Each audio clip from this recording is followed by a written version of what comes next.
দর্শক, এবার রাজশাহী থেকে নির্বাচনের খবর জানাচ্ছেন প্রতিনিধি শাহরিয়ার অন্তু। ধন্যবাদ আপনাকে। আপনি ঠিক যেমনটি বলছিলেন, সারা দেশের ন্যায় বিভাগীয় মহানগরী রাজশাহীতেও দ্বিতীয় ধাপে উপজেলা পরিষদ নির্বাচন অনুষ্ঠিত হচ্ছে।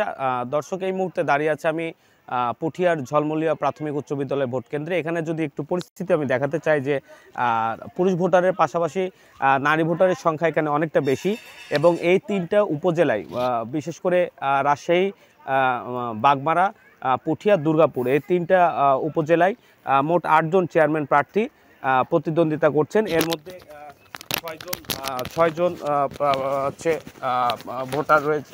এর মধ্যে ভোটার সংখ্যা হচ্ছে 6,53,000। ভোট কেন্দ্র হয়েছে 237টি, এবং এর মধ্যে ভোটাররা সুষ্ঠুভাবে ভোট দিচ্ছেন। তাছাড়া আমি একটু তথ্য জানিয়ে রাখতে চাই। আমার সাথে কথা হয়েছে রাজশাহী জেলার পুলিশ সুপার সাইফুর রহমানের সাথে। উনি আমাকে যেটি জানিয়েছেন যে রাজশাহীতে আইন শৃঙ্খলা রক্ষায় মোট 3টা উপজেলাতে 1500 জন প্রার্থী, 1500 জন পুলিশ সদস্য দায়িত্ব পালন করছে। এর মধ্যে আনসার সদস্য দায়িত্ব পালন করছে 3740 জন, এবং 10 প্লাটুন বিজিবি মোতায়েন করা হয়েছে। আইন শৃঙ্খলা রক্ষার পাশাপাশি অন্যান্য যে সদস্যরা রয়েছে তাদের সাথে র্যাব সদস্যরাও দায়িত্ব পালন করছে। তো দর্শক, রাজশাহী থেকে নির্বাচনের উপজেলা পরিষদ নির্বাচনের সর্বশেষ তথ্য ছিল আমার কাছে এইটুকুই।